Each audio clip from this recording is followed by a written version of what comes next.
Kita pakai listrik ini tiap hari, tiap jam, bahkan ya tiap detik. Tapi pernah kepikiran gak sih gimana ceritanya semua ini bisa terjadi?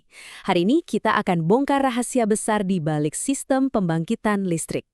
Cukup satu kali tekan saklar, klik, dan ruangan langsung terang benderang. Kelihatannya simpel banget ya kan? Tapi di balik kemudahan itu ada sebuah cerita rekayasa yang luar biasa kompleks. Jadi, apa sebetulnya kisah di balik percikan listrik yang selalu siap sedia ini? Oke, sekarang kita bongkar bareng-bareng. Kita mulai dari pertanyaan yang paling dasar. Listrik itu asalnya dari mana sih? Ternyata jawabannya itu berakar pada satu prinsip fundamental yang jadi dasar dari semuanya. Intinya cuma satu, transformasi.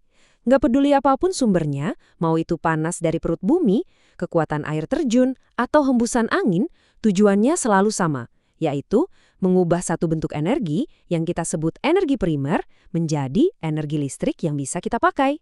Oke, kalau intinya adalah transformasi energi, pertanyaannya sekarang, energi primer apa aja sih yang kita manfaatkan? Yuk kita lihat kekuatan alam apa aja yang bisa kita sulap jadi listrik.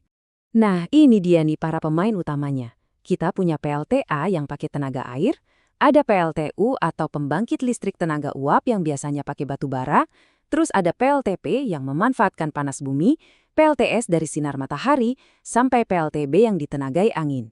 Masing-masing ini punya cara uniknya sendiri buat menangkap energi dari alam.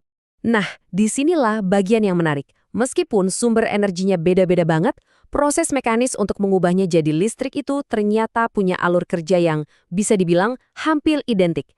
Mari kita telusuri perjalanannya, dari sumber energi sampai jadi percikan listrik di rumah kita. Dan inilah jantung mekanisnya. Coba bayangin kincir angin mainan deh. Energi primer, entah itu dorongan air, semburan uap, atau tiupan angin, tugasnya cuma satu, memutar sebuah kincir raksasa yang kita sebut turbin. Putaran turbin inilah yang kemudian menggerakkan generator untuk menciptakan listrik. Jadi, kata kuncinya cuma satu, gerakan memutar. Sekarang, bayangin semua pembangkit listrik tadi dari seluruh penjuru negeri nyambung jadi satu dalam jaringan raksasa. Nah, biar sistem kolosal ini nggak kacau balau dan malah blackout massal, ada aturan main yang ketat banget buat menjaga keseimbangannya. Aturan main yang pertama, kita harus bisa mengukur apa yang dihasilkan. Ukuran ini namanya daya listrik. Sederhananya, ini adalah besaran kerja atau kekuatan listrik yang lagi diproduksi oleh sistem pada satu waktu. Gak usah pusing sama rumusnya ya, kelihatan rumit tapi idenya sebetulnya simpel banget. Simbol P, itu yang artinya daya, adalah nilai yang harus terus-menerus kita jaga biar stabil di seluruh jaringan. Nah, disitulah tantangan utamanya. Terus, gimana cara kita ngukur stabilitasnya? Di Indonesia ada satu angka keramat, 50 Hz. Angka ini tuh ibaratnya detak jantung dari sistem kelistrikan kita. Detaknya harus selalu konstan, nggak boleh kecepatan, nggak boleh juga kelambatan. Meleset sedikit aja, wah bisa jadi masalah besar.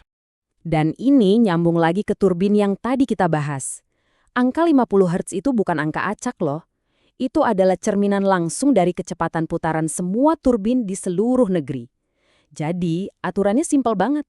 Jaga putaran turbin tetap stabil, maka detak jantung sistem kelistrikan kita juga bakal stabil.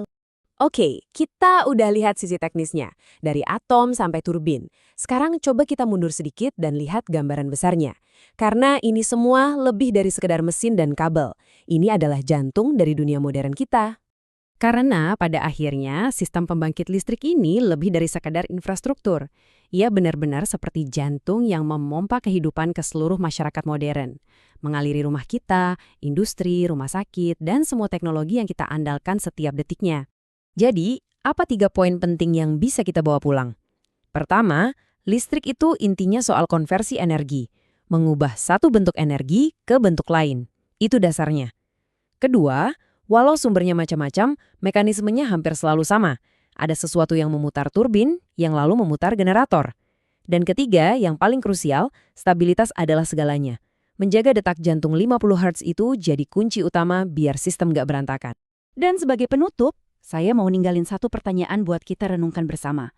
Seiring dunia kita yang terus berubah, dengan tantangan energi dan iklim yang makin nyata, kira-kira bagaimana ya cara kita akan memberi daya pada jantung modern ini di masa depan?